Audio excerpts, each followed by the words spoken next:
Great. Happy Friday, everyone. Thank you so much for joining us for our current Barnard Refresh. My name is Emmy Cardoza. I'm the Associate Dean for Student Life, and I use she, her, hers pronouns.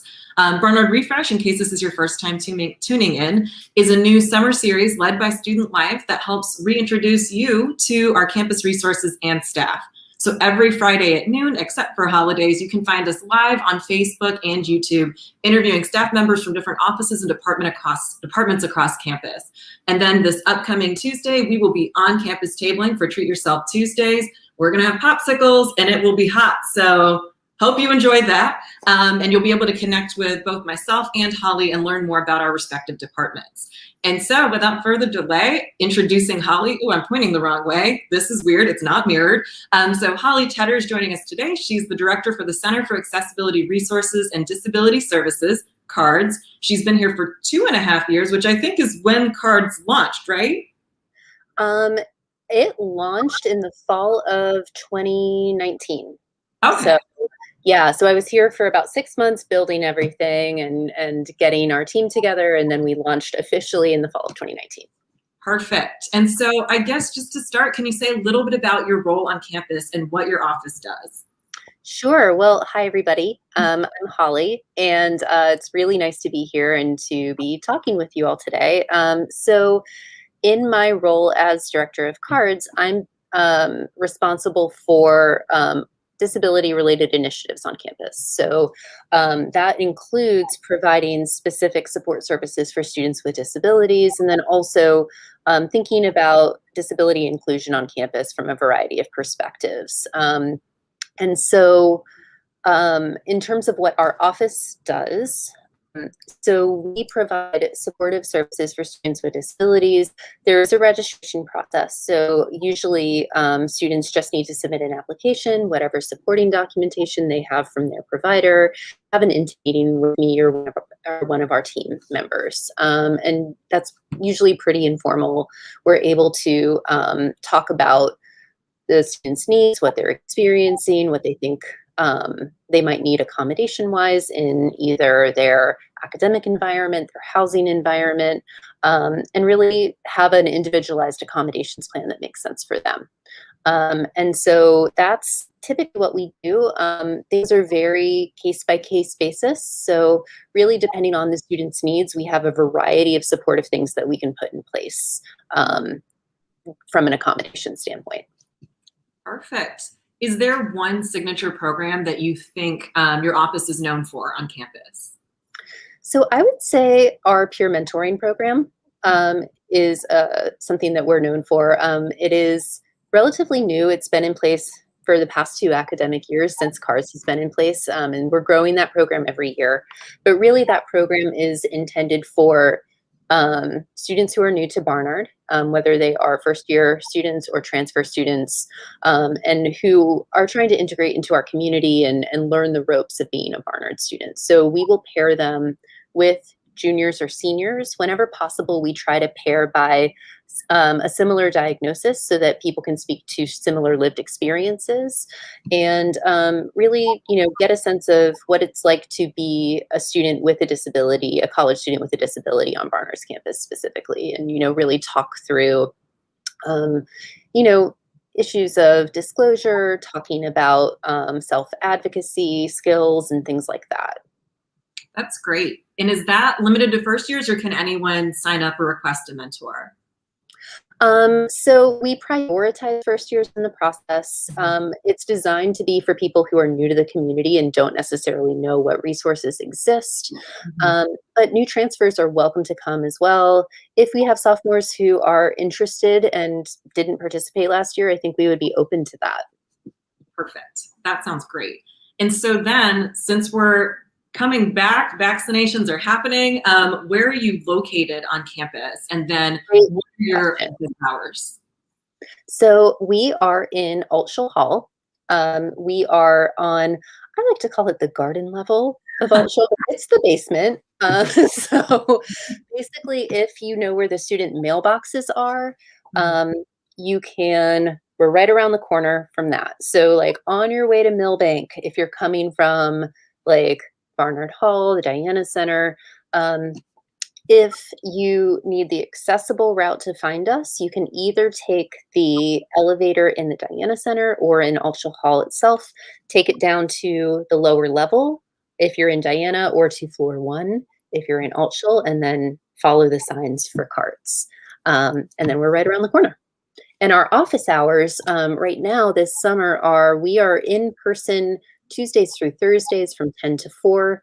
We do have an hour break for lunch between 12 and 1, so we might not be available, but you can always stop in and say hi. Perfect. And I love garden level. It's about perspective. If you're right outside of Altschul, it is garden level, and there's greenery, I think. This is some real estate terminology for that, but for sure, yeah. Make it sound nicer than basement. Perfect. And then how can students stay connected to your office? Do y'all have social media and other things where they can stay connected? We definitely do. So we have an Instagram page, which can I put that in the chat, Annie? Yes. Okay, great. So I'm gonna go ahead and do that. And we also have a Facebook page. Let me find this. Okay. Just copy and pasting. There you go. Perfect. So yeah, we post more frequently to our Instagram, but definitely Facebook is a great way to connect with us as well. Sometimes people are more comfortable sending like private messages through Facebook, which they are welcome to do. But most our events and messaging goes out through Instagram predominantly. Great. And so Instagram is probably the best way, but obviously if people don't have an account, there are other ways for them to learn about it. Great. And then what do you enjoy best about your physical space other than garden view, which I'm sure is lovely? Right. Yeah, no.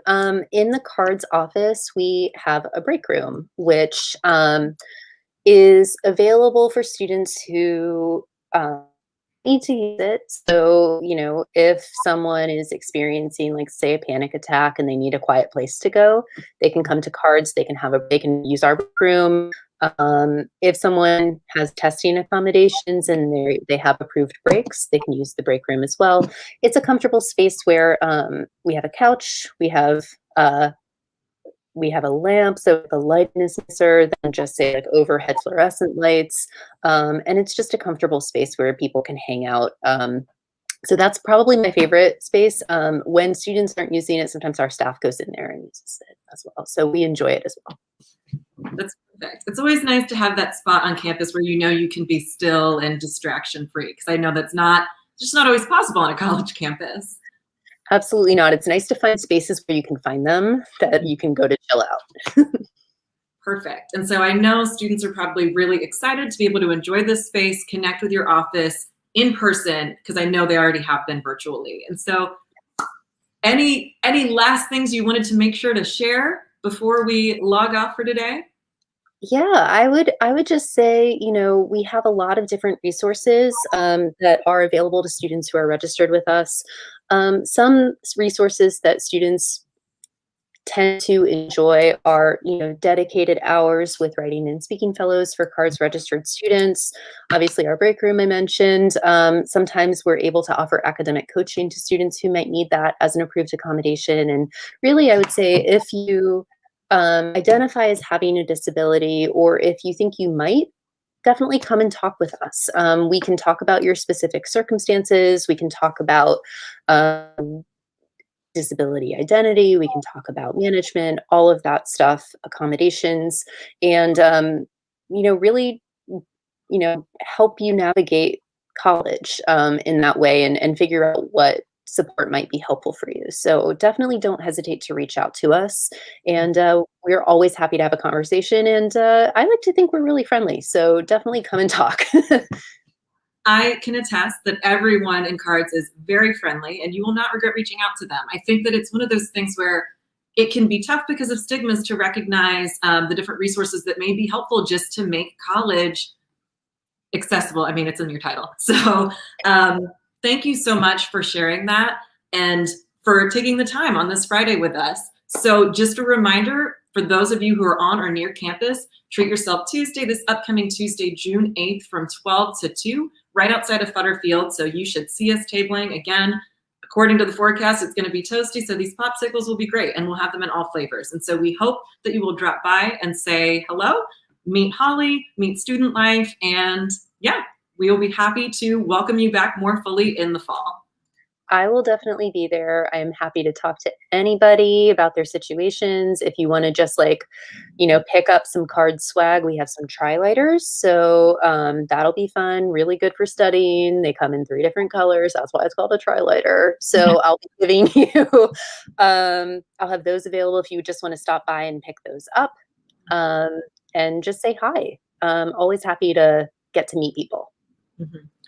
Perfect. And then just a final plug for those of you who are on campus today at 1:30, we will have our Camp Millie events. What is the event today? It is, I was hoping the note would come up. Sustainable shirts. That's right. So we have old Barnard shirts. If you have some shirts, please bring them, learn how to turn that shirt into a cool bag. And so we're all about sustainability. We will provide you with the shirts because we have them. So please feel free to drop by also at Butterfield today. And then we look forward to seeing you on Tuesday at noon. So thank you again, everyone, and have a great Friday and a great weekend. Thanks, everybody.